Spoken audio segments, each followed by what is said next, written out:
Hey guys, welcome back to another episode of the Kick About podcast. Another weekend of the bloody exciting Premier League has passed by, and we are right here with you guys to review it. A few big games, few big disappointments, the Prem as usual. I thoroughly enjoyed the weekend. How have you guys been? What do you make of the weekend? There were a few good games, especially the comeback. But the marquee fixture for this weekend was Spurs versus Chelsea, which ended in a nil-nil draw. Very disappointing. What do you make of it, Tejas? Chelsea, I think their strikers need some finishing practice. Tammy Abraham, questionable finishing on his end. Spurs definitely were not their best, not at their best yesterday. I think their Chelsea's defense closed them down pretty well. Their attack. Otherwise, yeah. I think if it was just I think it just boiled down to the fact that Chelsea couldn't finish off key chances. Especially Giroud towards the end had a pretty good opportunity to end the game, but scuffed it pretty badly. So yeah, I wouldn't I say mean, disappointing fixture, but not the as good thing as what most people is wanted. that the more the number of shots they face, their chance of winning increases. It's directly proportional because I remember City hit 22 shots against them and they still lost to. So every chance that Chelsea had and they missed, I was like, it's going to boil down, and it did boil down to a Lo Celso chance, which I don't know Yeah, what. Yeah, I don't know what he tried to do over there. That was just But I think the British media will put a spin on this. It's Mourinho masterclass again. His Chelsea's attack for the second consecutive game in a row against the Big Six now. Dave, you said Spurs were going to win 2-1. I yeah. said Spurs were going to win by one goal. In the end, there were no fucking goals. There was the one question I want to put forward is what is the role of Timo Werner in the Chelsea team? He's been piss poor. I mean, you have to put out better performances. The thing is, he was a number nine at Leipzig, and he's playing on the left wing over here. So, but his finishing also hasn't been the best. He, He he did scored. score a goal, but he was like He was offside by. offside, but when he has the chances, he doesn't score them. So, Uh, I feel like the first few games when they did buy him, they played him down the middle, and then he went crying to the media saying the defenders are too big, they're too strong for me, change my position. And Lampard changed his position, and now Tammy Abraham starts the number nine role. So I feel like Chelsea are doing what they did, what PSG did to Mbappe when they signed him. Sign a striker, put him somewhere outside, and ruin his time. I mean, it's also a pretty good point that it's very early on into his Premier League career, but I feel like he's just a little too weak. I think he needs to yeah. go to the gym for a few weeks, do a crash course. like you. I mean, certain players just adapt to the Premier League very quickly, right? Okay. Enough Bruno Fernandes pandering over here. I But mean, at the moment, I think Spurs are on top 21, Liverpool 21, whom we'll also speak about in a while. Chelsea at 19. And considering it was at Stamford Bridge stages, do you think it was a better draw for Spurs than it was for Chelsea? better draw for Spurs without a doubt. Without a doubt. So, Chelsea not deserve. If you're not going to finish your chances, you don't deserve any form of praise, in my opinion. but Spe- yeah, yeah. I know. I think I've become a bit more critical on teams finishing, especially after watching last season's Champions League, the end games. How seeing how so many teams scuff chances, and because of the fact they don't take their chances, they end up losing the game. So it's like you have to finish your chances, man. Others you're fucked. And Chelsea, honestly, no, they don't deserve. It's a bad result for them. Spurs may be positive because their attack couldn't do much yesterday. Because Chelsea's defense closed them down pretty well. Yeah, No, but Mourinho. by the same No, no, go on. logic, it's Hmm. very difficult to defend. I mean, score against Spurs. I think they've proved that over the last two fixtures. They shut City out, they shut Chelsea out. and I feel like whatever eight at the back tactic he's mastered, I think is working. And I feel like if he would have gotten a result at Stamford Bridge, which practically made his career, Mourinho, that is, Spurs would have been like real title challengers this week, at least in the media. People would be like, they went away to the bridge, got all 3 points, blah, blah, blah, blah, blah. But I feel like because they still haven't done that, they still got a pretty good result. I think the discussion is still wide open, and you need to like look at their fixtures against low blocks now, because against high blocks, they've shown that they can shut attacks out. But it's like the Fulhams and the West Broms, and West Brom they did win with like an 89th minute goal. I feel like those fixtures will be key. The fixtures which United almost bottled, but we'll get to that also later in but that was about that. And having seen that fixture as of this morning, Young Min Son has made his way out of my FPL team. Oh, uh, No, I I might think. remove him as well. But Who do Yeah, Spurs play defenders next? are giving me points, Reece James and Ben Chilwell. And Yeah. both like them. Spurs and Chelsea's defense have kept a few clean sheets. I mean, Yeah. I mean, I made the mistake of putting Lloris on the bench. So Pro plus, pro moves. But it's good fixture overall, and didn't really live up to the hype, which I think I've noticed I say on a lot of these podcasts that stuff didn't live up to the hype. But we move over to the next game, which was probably say it wasn't so disappointing. And I feel like this is the most expected result of the weekend, which was Arsenal at this home, is not having lost to Wolverhampton Wanderers in 12 meetings, suffered 2-1 defeat after some pretty nasty bang bang collision. That was brutal to watch. yeah. Really, that was pretty bad. Yeah. I mean, I want to say fair play to David Luiz for continuing to play on, but if you're a defender who can't use his head for the rest of the match, I don't see any point of you being on the pitch. Yeah. I think Mikel Arteta said the same thing after the game. He's like, if a central defender can't head the ball, then there's no reason he should be There's no playing. reason he should be playing. So. I mean, you should have said that to Mascherano, but okay. Mascherano, David Luiz, the class level is different, dude. David Luiz. I mean, as Sean said, it was an expected result. And even without Raul Jimenez, Wolves beat Arsenal 2-1.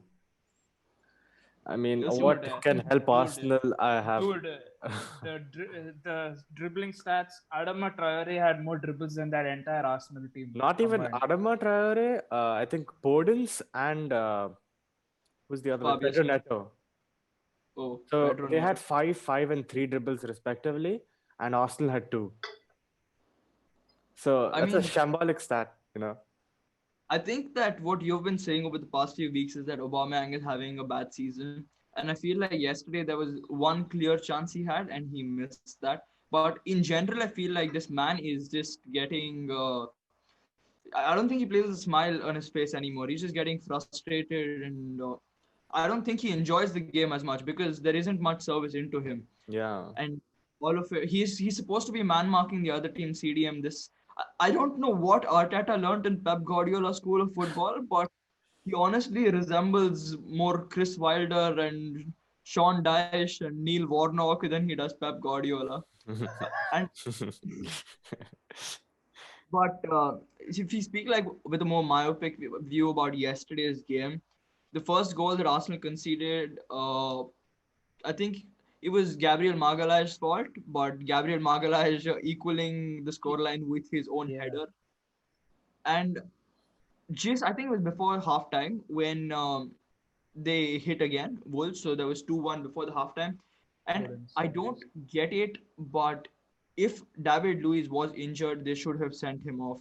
Yeah. Right. I don't know why had they kept him on till halftime. Wait, which other defender could they have bought? Rob Mustafi Holding. wasn't. Rob Holding came on at halftime.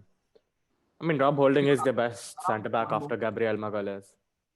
Gabriel Magalhaes. But Arsenal had the defense was really bad last night. Plus, they lacked creativity. So Arteta has to really think in January. He needs to buy a defender and he needs to buy an attacking midfielder. Uh, that is if Arteta is there. I think No, he'll no, be no, there. I think he'll be there. they won't sack him. I don't see them sacking him. A journalist asked him yesterday, "Are you worried about the sack?" He's like, "I'm not worried about the sack." But I think we need to also tell the viewers that's 3 consecutive home games for Arsenal that they've lost, not even drawn. That's so there was Leicester City, there was Aston Villa, and then there's this Wolverhampton Wanderers at home, and they've been absolutely smacked. There's no point of playing 2 CDMs and 5 at the back when you're losing games like this. I honestly feel for Aubameyang because on one end Timo Werner is missing chances, but at least he's getting chances. Here Yeah. Aubameyang is missing chances because he doesn't get chances. Yeah, as you said, I think you were talking about Raheem Sterling at Man City, where he was making errors, but he was getting the ball back every minute, getting a chance. I think Timo Werner is getting that, but Aubameyang is not at Arsenal. He signed a new contract, so let's hope he gets some chances. Otherwise, the waste of his 30s. Yeah. And speaking of, yeah. No, yeah, no, what did Ishan, you make of Wolves? Wolves were. That was a good performance. I think. I don't know. I think it might have been their first good contribution to most FPL owners this season. And as usual, I bought it completely by placing most of my Wolves players on the bench. But overall, good performance by Wolves. Fair play. Without Jimenez, they still went on to win the match. So that deserves some respect. Good point. I feel like Wolves are a counter-attacking team by nature, but even they had to go out and play attacking football because Arsenal were that shit. You have to be that shit at the game, man. Ishan moment. Counter-attacking teams playing. Yeah. No, that's man. probably Arsenal sums it really up. need a rethinking of tactics. Need to Or I rethink think I Mesut saw, Ozil. honestly, I think I said last time Arsenal don't need to bring him on. I think I rescind my statement. They definitely need to bring him back because Yeah, that they need to midfield try of out theirs. something because playing Willock Because that- Cam, they tried what? They've tried 5 at the back, they've tried 4 at the back, they've tried 4-2-3-1, they've tried 4-3-3. Nothing seems to work out for them. It's not. It's just the lack of creativity. That's it. I think either they sign a top quality attacking cam, or they just pray that if they bring back Ozil, he will, bring some energy back to the team. They need to. And I don't know about that, but let's see how it goes. They need to sign Bruno Fernandez's brother, sister, dad, whoever you can find at this. So Tough times. But boys, moving on to some happier times. There are a few things which are inevitable in life. Sun rising from the east, Tejas and Dave continuing to eat donuts and drinking cokes, and Man City only for 5 at the Etihad. And history repeats itself again. Wonderful shit. Ishan, before you continue, I think you owe a particular player an apology. I think you owe 2 players an apology. Riyad Mahrez and Benjamin Mendy. And I think 3 John Stones. Let's talk about the game for a while when we come to their individual performances. Finished 5-0, 3 first half goals, 2 from Riyad Mahrez, 1 from Benjamin Mendy, who's taken 60 games and about 4.5 years, but he's finally got his first Man City goal. And Phil Foden with an assist to Mahrez to complete his hat-trick, and Ferran Torres getting his first in the Premier League. To be honest, there were 2 goals which were disallowed and 1 which hit the post, so it could have been an 8-0 affair, which would have been a little too good considering, because Man City scored 10 goals in the last 9 games and then they scored 5 in 1. So much for not scoring goals. I mean, this can also be attributed to Burnley's absolutely shambolic defending. My God, but that was just hard to watch. The way City capitalized on Burnley's mistakes was good to watch, because many teams don't do that. So, for example, Arsenal didn't capitalize on Wolves' mistakes, but Mahrez saw 2 in the first half and took them both. No, here's the thing. Arsenal don't have in my opinion, I don't think Arsenal have the right talent to capitalize on those mistakes. Whereas City have the players who have that thinking, like, okay, this team can't defend, boom, just push up front. They're just going to absolutely fuck them up completely. That's how you play this game, man. It's like you have to use this. Arsenal don't have that, whereas City definitely do have that. That midfield of City, yeah, they have that, especially I KDB. feel like Riyad Mahrez played very well, got hat tricks. You can't really say he didn't play well. He was quicker on the ball. I mean, I don't think I owe him an apology because I did call out when he was playing shit, and he was playing shit. And he turns up for one game, and he turns up tomorrow and the day after, and then I'll start to put some respect on his name. But one player whom I thought was outstanding in this game was John Stones. Watched extended highlights because I couldn't watch the whole of the first half. Watched the second half, and there were times when, say, Ruben Diaz is like this vocal, say, solid leader kind of defender, and he was telling John Stones, "Go cover that man," and John Stones was like, "I will not. You go, bitch. This is my spot. I will stand here. You're supposed to move on my orders." And Ruben Diaz actually went and covered the other man because John Stones said so, and it felt like John Stones was the new center back we had signed. An absolute 180. And I feel like massive credit to him. He's been injured. He's had like a terrible breakup. I mean, like a divorce with his wife over the last year. And no, I mean, all of that does play into account, but like the mental stability. But absolutely bossed that shit. And Pep Guardiola said that Aymeric Laporte makes too many mistakes. So he's going to start John Stones over Laporte. Oh, damn. I don't know. Laporte's good at Fortnite and let him stay there. What happened to Raheem Sterling? Probably in the bench. A lot of players were on the bench. Sergio Aguero, Raheem Sterling, I and mean, he's now still sp- Aguero is a bench player, but Sterling isn't. I feel like it made sense starting Ferran Torres because Ferran Torres' movement isn't that great just yet, but he knows how to finish. Sterling knows everything but how to finish. And Guardiola said in like the post-match conference, the players who score goals have higher chance of starting. The ones who don't score goals won't start. And by that logic, I think Bernardo Silva is going back to Monaco.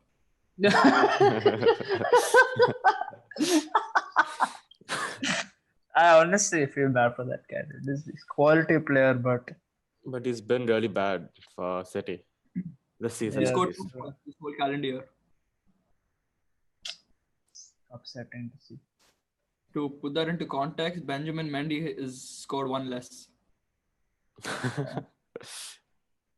Anyway, now moving on to the other side of Manchester United with the dream comeback against Southampton and big boy shut up. Edinson Just Cavani. shut the fuck up before you start anything in this segment. Kudos to Ishan for getting the score right. It was 2-0 at halftime, and because I watched Southampton previously in the season against Spurs and other teams, even Leicester last year, I was like, this defense will crumble. You'll win 3-2.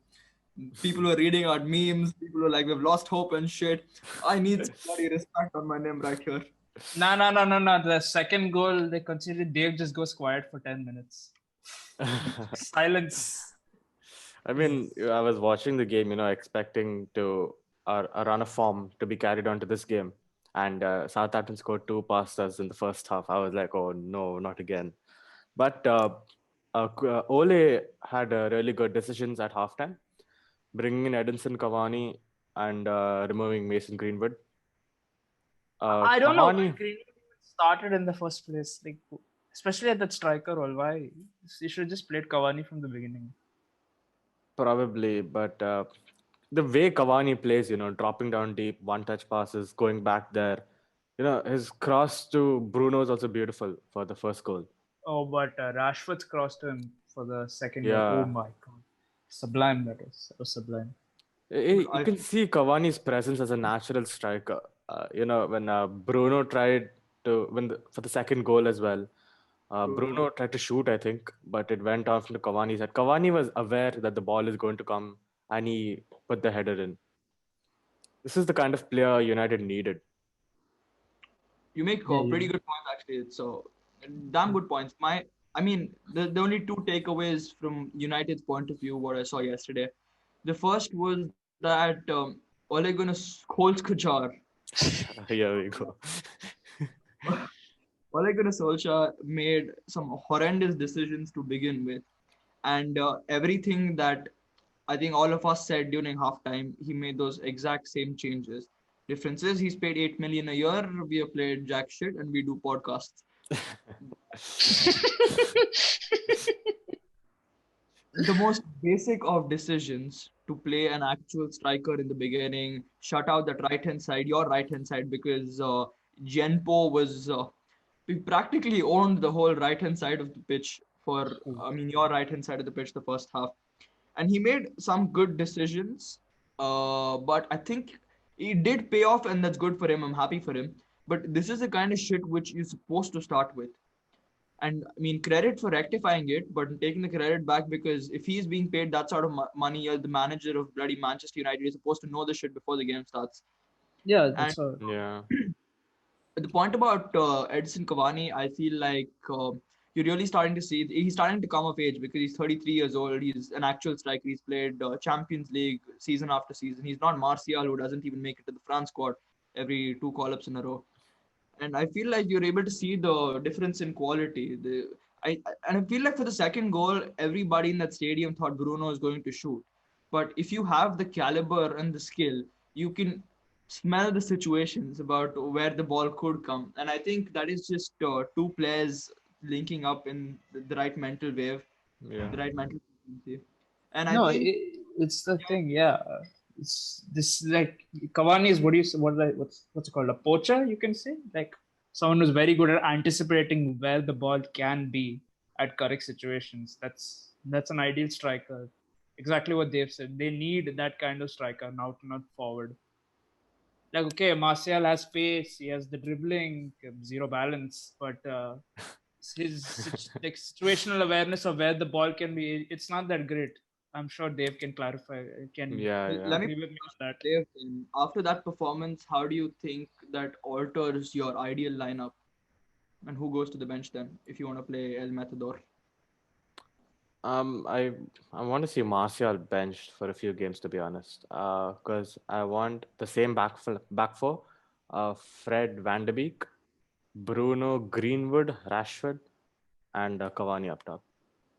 But here's the thing, Cavani is 30 plus, so do you think he can start regularly for the team given his age? The thing is, he's injury prone. So Yeah, exactly. I think Ole probably knows that, which is why he doesn't want to risk starting Cavani so But I early think on into the games. Cavani, the reason Cavani didn't start for this match was probably because he's going to start against PSG midweek.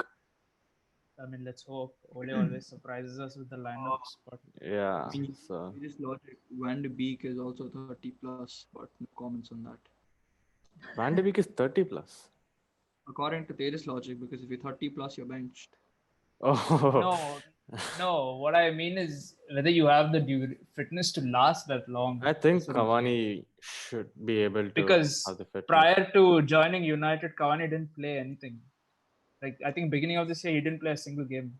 Cavani Because- was considering retirement until That is his what I'm saying. He was a for, free agent for 52 days and he scores 3 goals in 100 minutes in the It's a- Premier League, it is a quoting I Fabrizio mean- Romano. There's no question of his quality. It's just a question of fitness. That's it. Yeah. I feel like Because he did justify some of whatever negative hype. I mean, not negative hype per se, but the expectations that were set on that particular price tag. Paying 10 million to somebody's brother as a sign-on fee is as shambolic as it gets. I think And 3 people points. were people were mad because he was a panic buy. And paying 10 million as agent fees, like many United fans were upset about that. But he's at least this is too early to call him a good signing, but he's showing what he can no, do. yeah. What I remember what Goldbridge said when you signed him was that if he scores 15 goals a season, that's because we've paid this much money. It's nothing out of the ordinary. If you're paying this sort of money to a 33-year-old, he better come up with 15 goals a season, or else it was waste.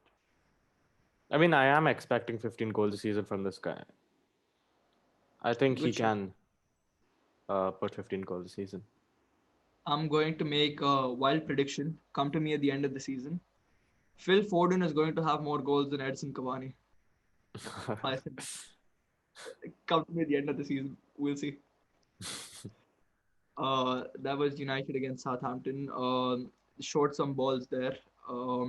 There's one more game which was pretty evenly matched until Jordan Pickford showed his true colors, which was I mean, it was a I called beautiful it. finish as well. I called that it. I told you Pickford's gonna fuck up towards the end. I told you he's going to fuck up. he kept them in the game for large periods. There were 20 shots on target in the first half. That's a bloody Premier League record in that game. Yeah. But Leeds coming off with a 1-0 win after losing, I think, 3 consecutive games. That was okay. They lost to Crystal Palace and Leicester, and so on and so forth. But it was a pretty evenly matched game, if you ask me. Hmm. The battle of two strikers, both in our FPL teams, I think. And I feel like Leeds weren't deserved winners, but I think whoever won that game would probably be a deserved winner because it was pretty evenly matched. Yeah. I mean, both keepers put in a shift, making so many saves in the first half. But the strikers should have converted. I mean, there were such good Yeah, chances. Bam- You're supposed to Bamford convert missed. them. Bamford missed Bamford quite should a have few scored. shots. Yeah, he missed quite a few. Oh. Richarlison is, I don't know what that guy is doing, man. Some weird angles he takes shots and it just goes somewhere else. Yeah. Carlo Calvin, Ancelotti has a lot of forwards in his career, and he always says Richarlison is among my top 10 forwards. yeah, you And mentioned I this. don't know where he gets that idea from I because I wouldn't feel put like he does, Richarlison in, I wouldn't put but Richarlison he in does top the 10 Brazil forwards also. No way in hell. No way in hell. No way. No. but I know But for a fact you would put Roberto Firmino there. So that's some double standard shit there. I know. You know. Boys, there's one more game we need to speak about, which is Liverpool drawing Brighton, one apiece. And this was some mad shit because Liverpool had 2 goals disallowed, and Brighton had 2 penalties, one which they couldn't even hit on target, and one in the 93rd minute of the game. And point shared at the South Coast. But you guys watched the game. I couldn't watch the game. I watched highlights, and I want to know about the penalty. Do you think it was a penalty, the one Robertson gave away? Okay, so there was enough contact, but Welbeck didn't fall down. So Welbeck wasn't calling for a penalty, but the other Brighton players were. So I I don't mean, know.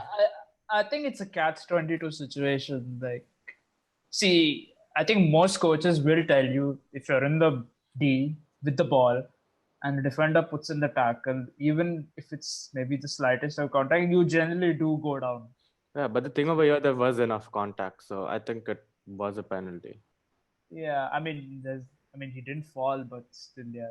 And I Contact is feel contact, that whatever 1-1 it is. draw was a good result, like a deserved result for both teams because Liverpool were pretty shit, and Brighton had a few good chances which they didn't convert, and they coming out with the Liverpool, draw is still okay. and Brother then Dave, somehow they off-target penalty, man. What you mean? Yeah, that's why that they don't deserve to win; they deserve to draw. That's what I'm saying. Draw. Okay. But that's some voodoo shit. That 2 times now. De Bruyne doesn't hit the target. Mope doesn't hit the target.